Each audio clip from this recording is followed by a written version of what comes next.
Selamat pagi. Saya dapat informasi bahwa hari-hari ini sedang diadakan home campaigns. Itu sebabnya sebelum saya menyampaikan firman Tuhan, saya teringat akan sebuah kebenaran yang beberapa hari lalu Tuhan sampaikan kepada saya. Bahwa pernahkah kita berpikir satu hari jari tangan kita terputus? Kalau jari tangan kita terputus, maka otomatis jari ini akan mulai membusuk. Apa yang kita bisa pelajari dari itu? Alkitab katakan bahwa kita diibaratkan sebagai tubuh Kristus. Itu sebabnya kalau kita tidak bergabung dengan tubuh Kristus yang lain, sebenarnya kita sama seperti anggota tubuh yang terputus. Itu sebabnya kalau hari-hari ini mungkin saudara sedang mengalami pergumulan, benturan, gesekan dengan home saudara dan saudara berpikir mau check out, pikir baik-baik lebih dahulu. Karena ketika kita memutuskan diri dari persekutuan dengan orang-orang percaya, sebenarnya sama saja seperti anggota tubuh yang terputus. Bagi saudara yang belum tergabung dengan home, alangkah baiknya untuk saudara tidak keraskan hati. Dan saudara mulai bergabung dengan anggota tubuh Kristus yang lain, karena disitulah kita akan mengalami kehidupan Kristus yang melimpah. Oke?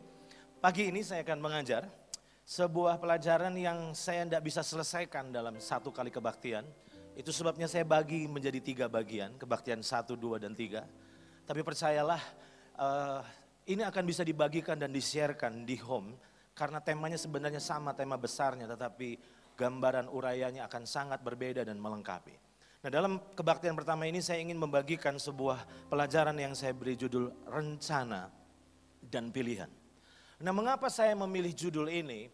Karena hari-hari ini ada banyak sekali orang-orang percaya yang sedang dilanda kefrustasian karena mereka mempercayai rencana Tuhan yang belum juga menjadi kenyataan.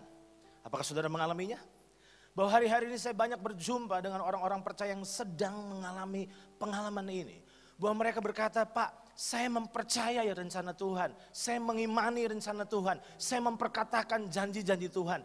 Tapi mengapa seringkali janji atau rencana Tuhan itu belum jadi kenyataan dalam kehidupan saya? Nah, itu sebabnya saya percaya bahwa pelajaran pagi ini akan jadi jawaban buat kita semua. Amin. Nah, dengan cepat saya akan jelaskan ada 3 kata yang akan kita pelajari pagi ini. Yaitu yang pertama adalah rencana Tuhan. Bagian pertama ini akan memberikan pengertian baru kepada kita tentang rencana Tuhan. Saya akan ajak untuk saudara lihat di dalam Yeremia pasal 29 ayat 11. Ayat ini adalah ayat yang sangat terkenal sekali dan sering dibaca, sering diucapkan bahkan. Dan kita akan pelajari kalimat ini dalam Yeremia pasal 29 ayatnya yang ke-11. Firman Tuhan katakan bahwa sebab aku ini mengetahui rancangan-rancangan apa yang ada padaku mengenai kamu, demikianlah firman Tuhan, yaitu rancangan apa saudara? Rancangan apa saudara? Damai sejahtera dan bukan rancangan kecelakaan. Untuk memberikan kepadamu hari depan yang ada harapan? Tidak. Ayat ini berkata menyediakan hari depan yang penuh harapan. Nah, satu kali ketika saya membaca ayat ini saya tertarik dengan kata rancangan. Ada banyak orang berkata, Pak, seringkali saya mempercayai bahwa rancangan Tuhan itu rancangan damai sejahtera. Tapi kenapa hidup saya kecelakaan terus? Kecelakaan yang dimaksud tentunya bukan kecelakaan kendaraan bermotor, tapi kecelakaan di dalam kehidupan seringkali. Kita mengalami kegagalan yang bertubi terus menerus dan kita bingung karena kita berpikir bukankah rancangan Tuhan itu rancangan damai sejahtera. Tapi mengapa itu belum terjadi dalam hidup kita? Hal yang kita perlu pahami bahwa ternyata Tuhan hanya merancang. Ada satu ayat lagi yang saya mau tunjukkan buat saudara. Coba perhatikan ayat ini. Efesus pasal 2 ayat yang ke-10. Coba saudara perhatikan ayat ini. Efesus pasal 2 ayat yang ke-10 firman Tuhan berkata bahwa karena kita ini buatan Allah. Diciptakan dalam Kristus Yesus untuk melakukan apa saudara? Pekerjaan baik yang dipersiapkan Allah sebelumnya. Ia mau supaya kita hidup di dalamnya. Saya tertarik dengan kata ia mau. Pertanyaannya adalah gini, mengapa Tuhan hanya sebatas mau? Sadarkah saudara bahwa Tuhan itu seperti seorang arsitek kehidupan? Seorang arsitek akan menggambar sebelum membangun sebuah rumah, sebuah bangunan, maka harus digambar terlebih dahulu. Dan seorang arsitek yang baik maka tidak asal menggambar. Dia akan menggambar dengan sempurna, dia akan menggambar dengan detail, dia akan atur semua yang terbaik. Ruangan letaknya di mana yang terbaik, ruangan tidur, ruangan tamu letaknya di mana. Semua itu ditata dengan sangat sempurna. Nah kalau kita perhatikan apa yang terjadi, bahwa ternyata Tuhan itu merancang semua yang terbaik sebenarnya buat kita semua. Nah masalahnya adalah firman Tuhan katakan ia mau. Pertanyaannya, mengapa ia hanya sebatas mau? Tadi dalam Yeremia dikatakan bahwa Tuhan itu merancang. Mengapa digunakan kata sebatas rancangan? Nah ketika saya merenungkan ini saya jadi ingat satu poin penting. Satu kisah di dalam Alkitab. Kalau saudara lihat gambarnya, bisa minta bantuan? Remote ya. Apa kira-kira gambar siapakah ini? Yusuf. Apa yang kita bisa pelajari dari kehidupan Yusuf? Rencana Tuhan itu ternyata sebenarnya terlalu besar dan mulia untuk dicerna oleh akal kita. Percayalah, kalau Tuhan membocorkan rencananya buat saudara pagi ini, pasti saya jamin saudara tidak akan percaya. Karena rencana Tuhan itu terlalu besar buat kita semua. Terlalu mulia untuk kita. Itu sebabnya kalau kita mencernanya dengan akal kekinian kita, percayalah kita akan frustasi. Kita akan bingung, apa benar, apa mungkin. Nah kalau kita pelajari dari kehidupan Yusuf, maka apa yang terjadi? Satu kali Tuhan memberikan bocoran, sedikit bocoran dalam kehidupan Yusuf tentang apa yang menjadi rencana Tuhan dalam hidupnya. Dan waktu dia menceritakan apa yang menjadi rencana Tuhan buat hidupnya, Alkitab katakan dalam Kejadian pasal 37 ayat yang ke-10, setelah hal ini diceritakan kepada ayah dan saudara-saudaranya, maka ia ditegur oleh ayahnya, apa tegurannya? Mimpi apa mimpimu itu? Saudara bisa bayangkan, ayahnya sendiri tidak percaya. Karena terlalu besar, terlalu mulia rancangan Tuhan atas kehidupan Yusuf. Ketika saya mempelajari hal ini, saya jadi ingat tentang kehidupan pribadi saya. Ketika saya remaja, saya didoakan oleh seorang hamba Tuhan. Saya tidak perlu sebut namanya. Hamba Tuhan itu, saya masih melayani di remaja waktu itu. Sama sekali belum memahami apa yang sebetulnya karunia yang Tuhan sudah beri buat saya. Saya lahir dengan keluarga yang sederhana dan ayah saya mengajar untuk jangan pernah berpikir besar, nanti sakit kalau tidak kejadian. Dan hamba Tuhan itu mendoakan saya dan dia memberikan sebuah pernyataan Tuhan tentang masa depan dalam pelayanan saya. Saya mesti katakan kepada saudara pada saat saya mendengarnya hari itu, saya tidak mempercayainya.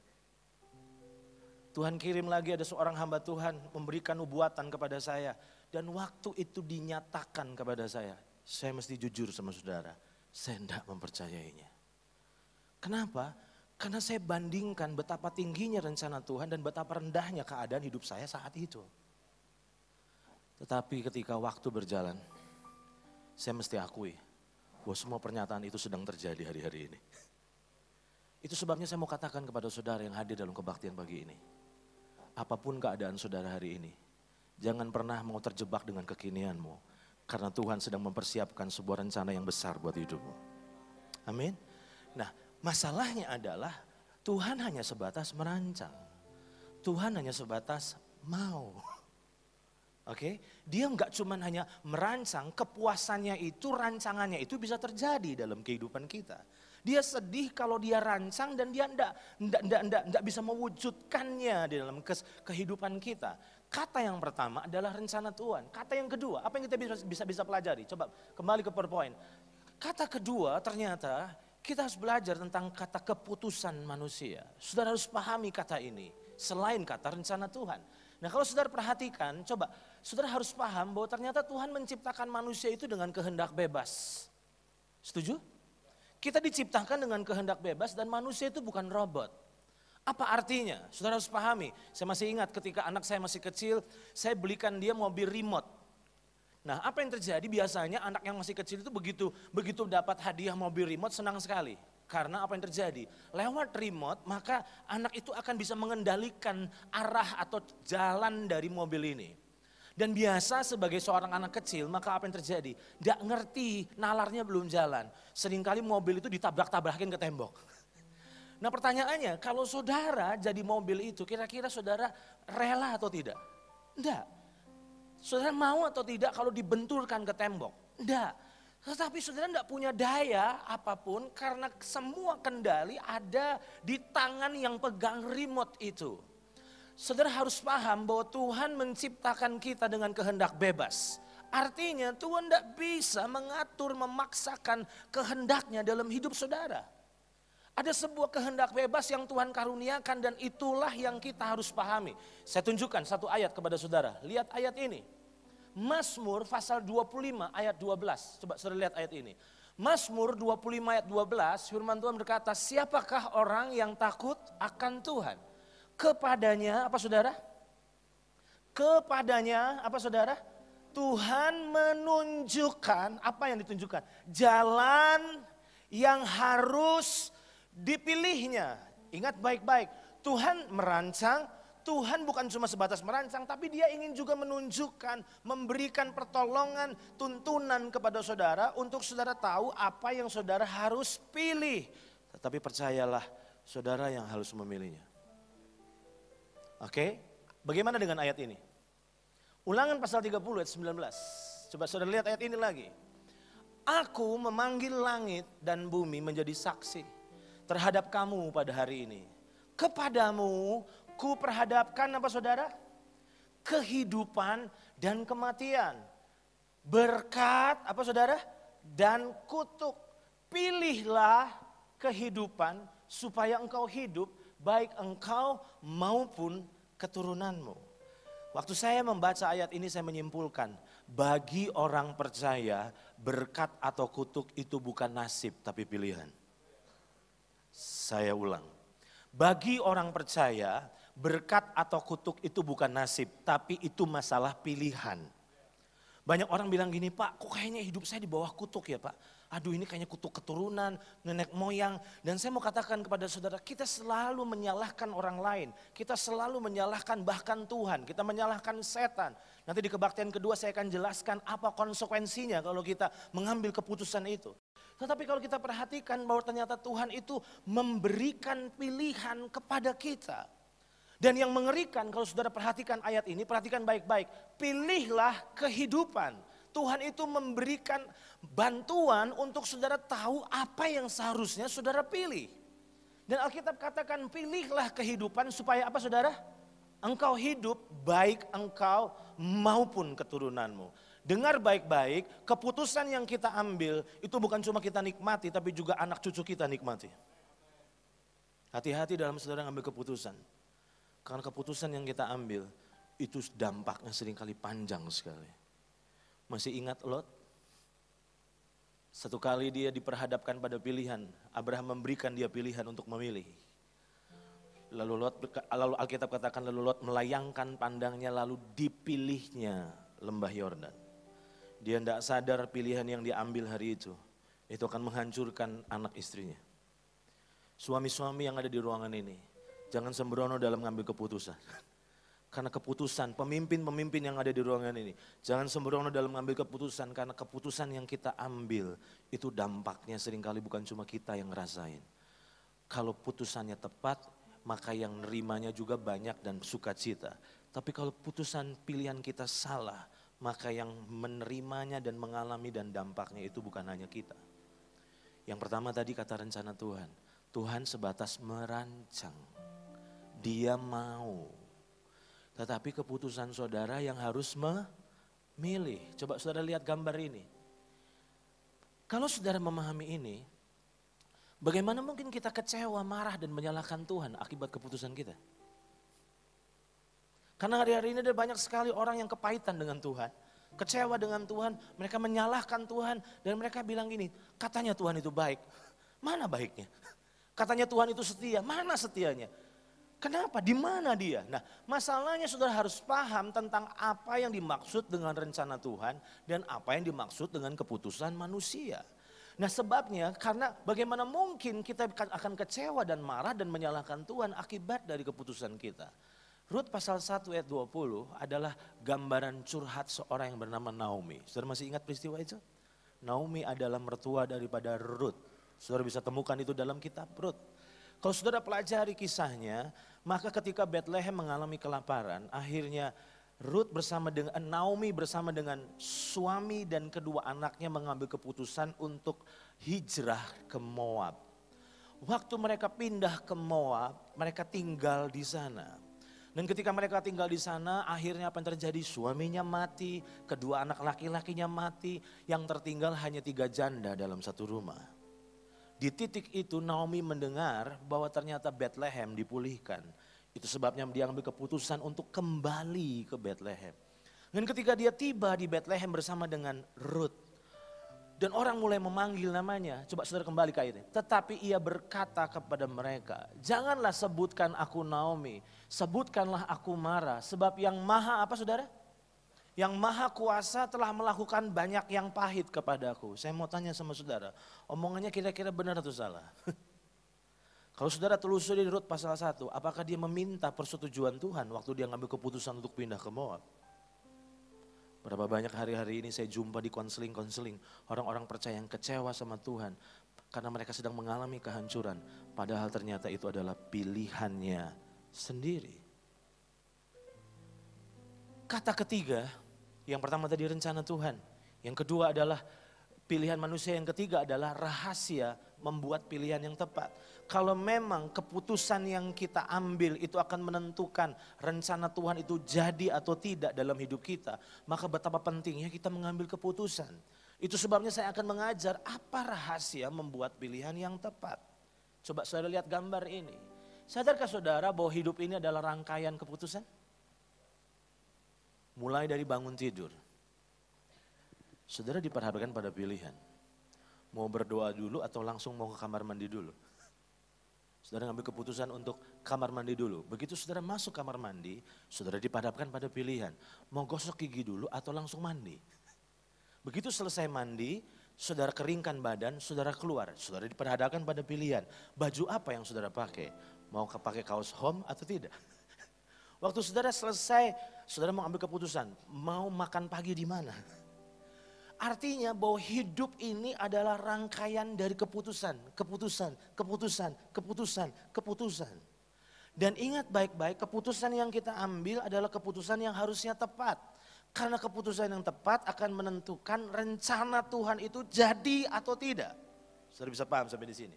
Nah itu sebabnya waktu saya merenungkan ini, Tuhan menunjukkan satu ayat kepada saudara, kepada saya. Coba saudara lihat ayat ini. Filipi pasal yang pertama ayat yang ke-9 sampai 11.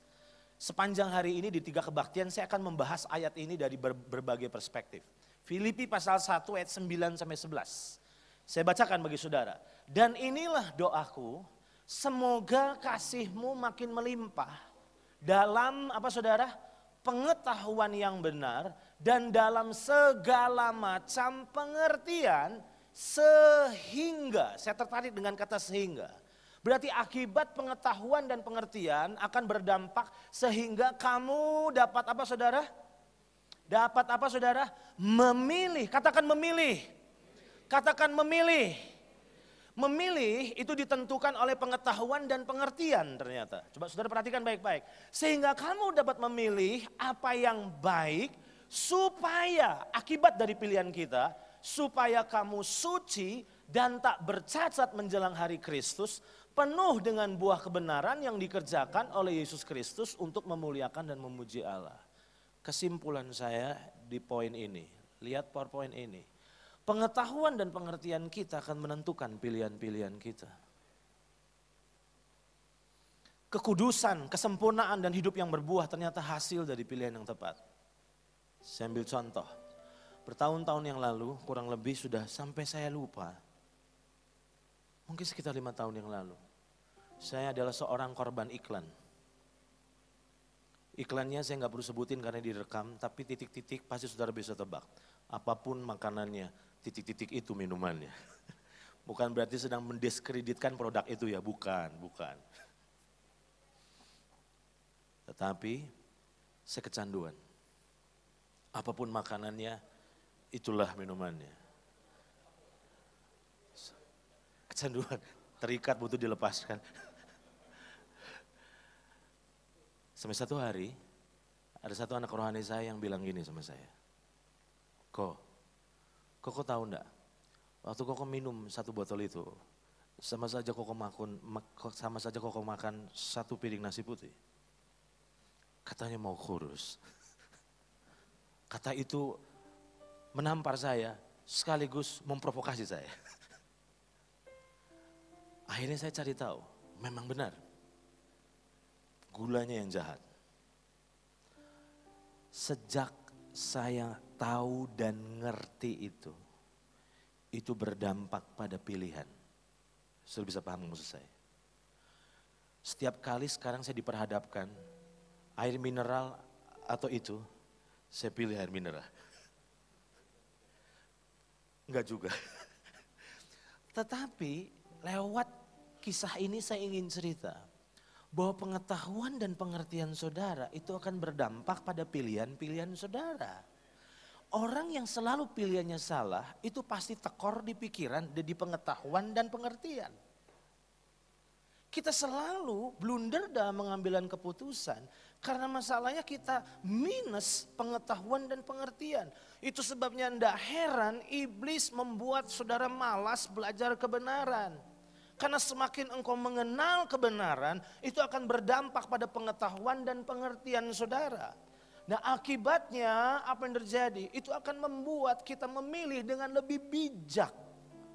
Hari-hari ini cek baik-baik, mengapa seringkali kita salah dalam mengambil keputusan? Masalahnya kita bermasalah di pengetahuan dan pengertian. Nah saudara harus memahami hal ini. Coba saudara lihat slide ini lagi, kok kembali ke awal ya.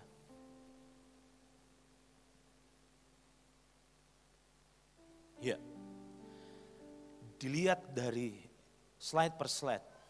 Sadarkah saudara bahwa sebenarnya Tuhan sebatas merencanakan, memimpin, membujuk, dan memampukan orang percaya untuk masuk dalam rencananya? Saya ulang, sadarkah saudara bahwa Tuhan sebatas merencanakan, dan bukan cuma merencanakan, Dia memimpin, membujuk dan bahkan memampukan orang percaya untuk masuk dalam rencananya. Saya tunjukkan satu ayat kepada saudara untuk lebih meyakinkan. Coba saudara lihat ayat ini. Slide-nya. Ya, coba saudara lihat ayat ini. Kalau kita membaca dalam Efesus pasal 1 ayat yang ke-14, coba saudara perhatikan ayat ini. Apa yang luar biasa dari ayat ini? Dan Roh Kudus itu adalah apa saudara? Adalah apa saudara? Saya ulang, adalah apa saudara? Jaminan bagian kita sampai kita memperoleh seluruhnya, yaitu penebusan yang menjadikan kita milik Allah untuk memuji kemuliaannya. Saya mau tanya kepada saudara, apa maksud jaminan diberikan? Karena belum yakin, untuk memberi keyakinan.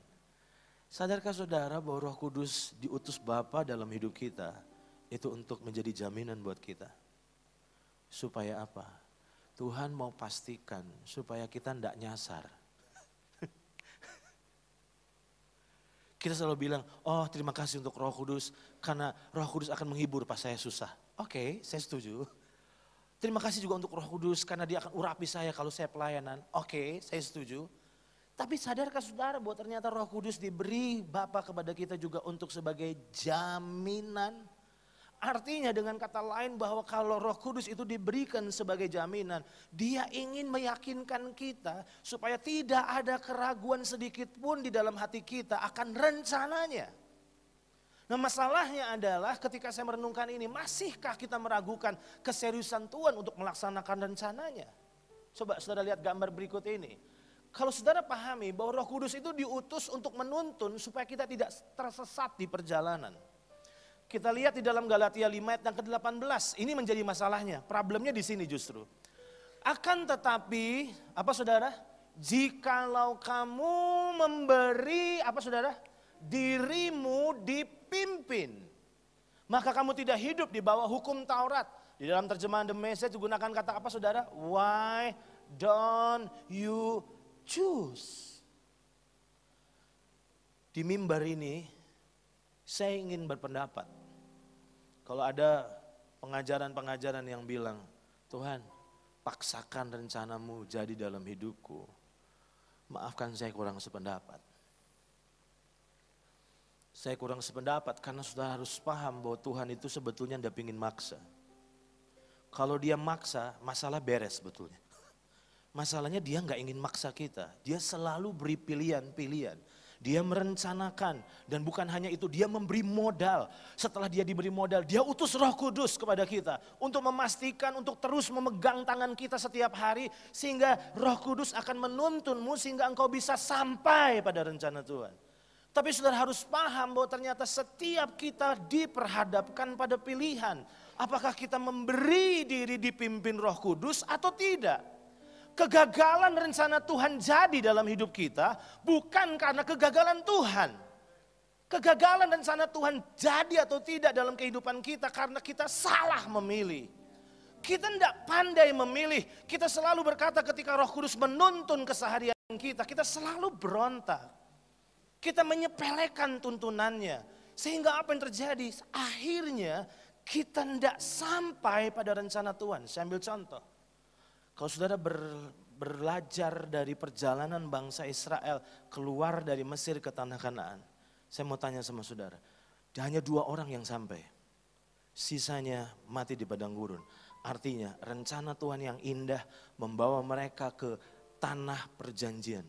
Itu tidak kejadian. Pertanyaan saya, apakah itu kegagalan Tuhan? Tuhan gagal, Tuhan tidak sanggup. Sampai akhirnya mereka gagal mencapai Kanaan. Menurut saya tidak. Kalau saudara belajar dari situ, hati-hati. Karena rencana Tuhan sebatas rancangan. Ia mau banget supaya kita hidup dalam rancangannya. Tetapi apakah rencananya jadi atau tidak, itu pilihan saudara dan saya. Amin saudara. Kesimpulan saya di poin ini, coba saudara lihat gambar ini. Sadarkah saudara bahwa rencana Tuhan itu bukan untuk dinantikan tapi untuk dicapai? Dengar baik-baik, rencana Tuhan itu destination bukan delivery. Saya ulang, rencana Tuhan itu bicara destination bukan delivery. Banyak orang percaya lagi gini, Tuhan saya tunggu Tuhan. Saya tunggu waktu Tuhan, rencana Tuhan itu jadi dalam hidup saya. Saya sabar kok Tuhan, saya tunggu Tuhan. Saya tidak akan kemana-mana, saya akan tunggu. Saya mau katakan sama saudara, kalau saudara punya sikap seperti itu, rencana Tuhan tidak akan jadi dalam hidupmu. Karena rencana Tuhan itu seperti destination. Seperti sebuah sesuatu yang harus dicapai. Dan dengar baik-baik, untuk dicapai atau tidak bukan masalah Tuhan lagi. Tapi masalah saudara dan saya. Coba saudara lihat gambar ini, sebentar lagi saya selesai. Puji Tuhan waktunya pas. Sadarkah saudara bahwa satu ketaatan itu sama dengan satu langkah? Lihat ke depan. Kalau speaker yang di sana itu adalah rencana Tuhan buat hidup saya. Maka di titik ini adalah di titik start di mana saya memulai perjalanan kekristenan saya.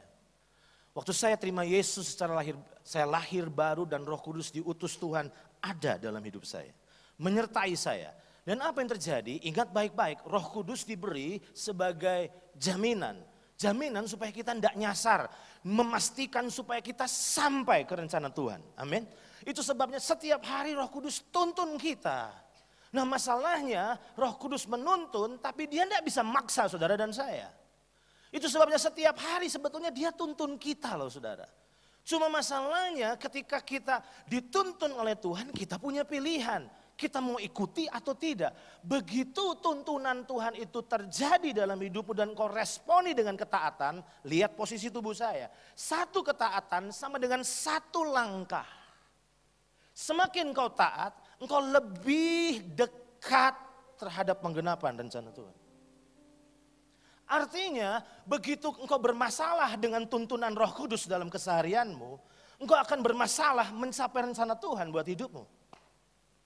Itu sebabnya jangan pernah sepelekan tuntunan Roh Kudus setiap hari. Tuntunan Roh Kudus itu enggak aneh-aneh. Enggak yang ngawang-ngawang, sesuatu yang simple. Ada waktunya dia interupsi aktivitas kita dan Roh Kudus bilang gini, "Nak, ini waktunya berdoa." Doa. Saya mau tanya sama saudara, apakah saudara taati atau tidak? Ada waktunya dia memberikan tuntunan-tuntunan arahan yang sederhana. Kita ini selama ini selalu bilang gini, mendengar suara Tuhan itu susah ya Pak. Saya mau bilang, siapa yang bilang susah? Dagingmu yang susah. Karena Roh Kudus itu ada di dalammu.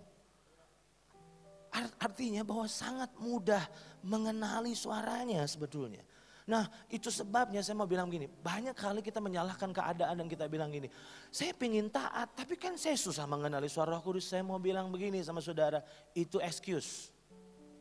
Itu excuse dagingmu. Dimana kau berkata susah, saya mau bilang gini, tuntunan Tuhan itu alamiah kok. Tuntunan Tuhan itu alamiah banget. Masalahnya kita selalu menyepelekan yang kecil-kecil. Kita pingin yang besar-besar padahal tuntunan Tuhan itu yang kecil-kecil. Itu sebabnya mari pandang ketaatan sebagai satu langkah menuju kepada rencana Tuhan. Kita selalu bilang gini, ketaatan itu berat. Saya mau bilang begini, bukankah kasih karunia ada? Masalahnya adalah di keputusan. Nah sekarang, waktu saya renungkan ini saya jadi bingung sama Tuhan. Saya bilang, Tuhan, harusnya ketika Tuhan singkapkan ini sama saya, harusnya semua orang percaya harusnya bisa sampai pada rencana Tuhan. Kenapa sampai banyak orang salah memilih? Kenapa mereka tidak meresponi tuntunan Roh Kudus? Padahal tuntunan Roh Kudus itu adalah untuk memastikan kita tidak nyasar, tapi kita bisa sampai kepada rencana Tuhan. Waktu saya sedang mendoakan hal ini, saya terkejut sekali ketika Tuhan menunjukkan ayat ini kepada saya. Mengapa banyak orang menolak untuk memilih dituntun oleh Tuhan? Jawabannya adalah karena masalahnya jalan yang Tuhan pilih itu sesak dan sempit. Coba saudara perhatikan. Matius pasal 7 ayat 14 berkata, karena sesaklah pintu dan sempitlah jalan yang menuju kepada kehidupan. Dan apa saudara? Sedikit orang yang mendapatinya. Setelah saya coba bandingkan dan saya lihat di dalam bahasa aslinya kata sesak dan sempit. Itu ternyata bukan bicara tentang kondisi jalan yang sempit. Tapi ternyata sesak dan sempit itu artinya menghimpit, menindas, sempit, menderita, teraniaya. Berarti dengan kata lain ada satu kabar buruk buat saudara. Ya, Roh Kudus tuntun kita. Ya, rencana Tuhan itu besar buat kita. Saya setuju dan kita tentu sepakat. Cuma masalahnya waktu dia tuntun, waktu Roh Kudus tuntun saudara sampai ke sana, jalan yang dipilihnya itu jalan yang sempit. Bukankah kalau kita disuruh milih, pasti kita tidak akan pernah jalan lewat jalan sempit. Itu berbahaya buat mobil kita, saudara. Bagaimana kalau papasan? Bagaimana kalau berbenturan dengan kendaraan? Itu sebabnya kita selalu cari jalan yang lebar. Dengar baik-baik saudara, kenapa seringkali kita gagal di dalam memilih? Sederhana, karena masalahnya setiap kali dia tuntun, selalu jalannya tidak enak buat daging. Ketika kita mengalami benturan, ketika kita mengalami konflik dengan pasangan, Roh Kudus bilang gini, nak lepasin pengampunan. Kita masalahnya bilang gini, Tuhan tidak bisa Tuhan, sakit Tuhan. Ingat, begitu engkau meresponi tuntunan Tuhan apapun itu, saya mau katakan satu ketaatan sama dengan satu langkah. Saya ulang, satu ketaatanmu itu sama dengan satu langkah sebenarnya. Jadi jangan pernah sepelekan ketaatan karena ketaatanlah yang akan menentukan apakah engkau sampai pada rencana Tuhan atau tidak. Ingat, rencana Tuhan bukan untuk sesuatu yang dinantikan, tapi sesuatu yang harus dicapai oleh saudara dan saya. Gimana mencapainya? Responi tuntunan Roh Kudus setiap hari dalam hidup kita. Walaupun jalannya tidak enak. Slide terakhir, pemain musik bisa tolong siap-siap. Lukas 9 ayat 23. Coba saudara lihat ayat ini. Saya yakin saudara sering kali baca ayat ini bukan? Lukas 9 ayat 23. Apa yang firman Tuhan katakan? Katanya kepada mereka semua, setiap orang, katakan setiap orang. Katakan setiap orang. Lebih keras lagi, katakan setiap orang. Setiap orang yang apa saudara? Yang apa saudara?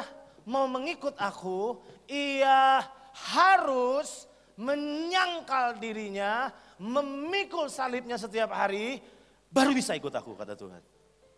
Itu sebabnya kenapa ada banyak orang Kristen gagal dituntun sama Tuhan. Bukan karena Tuhan gagal menuntun mereka. Karena masalahnya setiap kali Tuhan nuntun selalu itu bicara konflik batin dalam diri kita.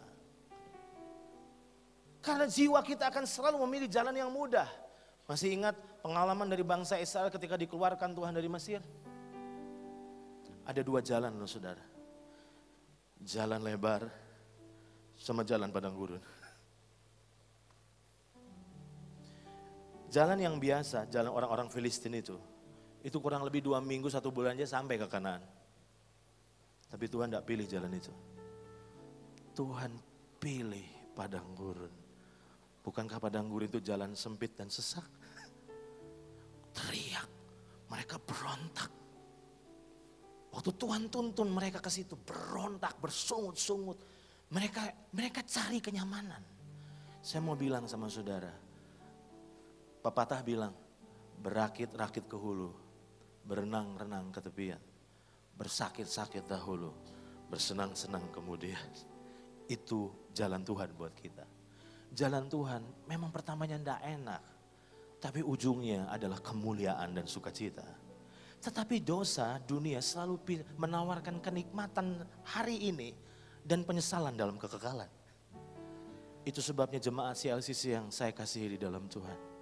Biar tahun ini rencana Tuhan itu akan jadi dalam hidup kita. Jangan pernah ragukan rencana Tuhan. Dia merancangkan sesuatu yang terbaik buat kita.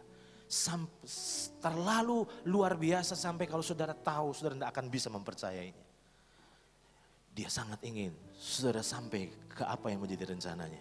Itu sebabnya dia utus Roh Kudus untuk mendampingimu, untuk memimpinmu dari hari ke hari sehingga bisa sampai pada rencana Tuhan.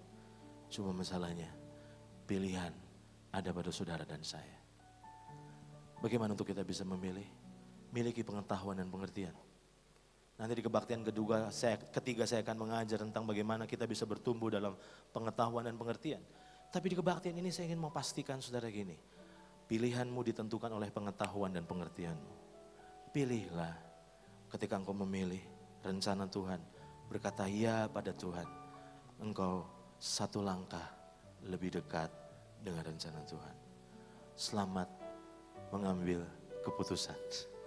Dan pastikan keputusanmu adalah pilihlah Tuhan.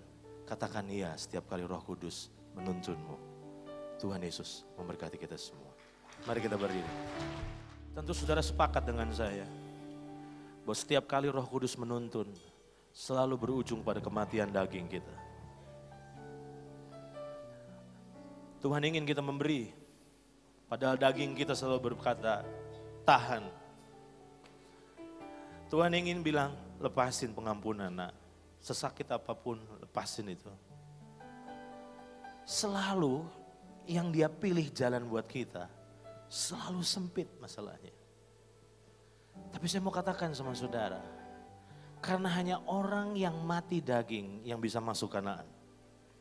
Itu sebabnya dia mau habisi dagingmu selama perjalanan.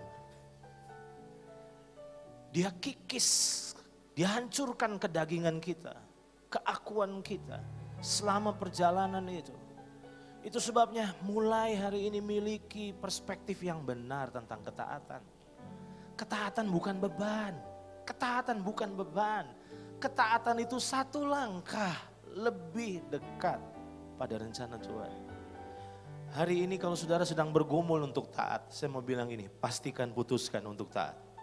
Ada istri-istri bilang gini, Pak, saya tahu Tuhan tuntun saya untuk hormati suami saya. Tapi susah Pak, saya mau bilang ini, taati. Tuhan tahu apa yang sedang dia kerjakan buat hidupmu. Tuhan tahu persis, karena dialah yang menuntunmu dari hari ke hari. Itu sebabnya jangan sia-siakan jaminan Tuhan buat kita, amin. Dia telah memberikan jaminan untuk meyakinkanmu sehingga tidak ada keraguan di hatimu sedikit pun tentang rencana Tuhan. Dia bukan cuma merancangkan buat kita, tapi dia mau supaya kita sampai ke sana. Dia kerjakan semuanya untuk memastikanmu bisa sampai ke sana. Tapi masalahnya ada satu hal yang saudara harus lakukan, yaitu pilihan dan keputusan. Putuskan untuk taat. Jangan sia-siakan kehadiran Roh Kudus dalam hidup kita.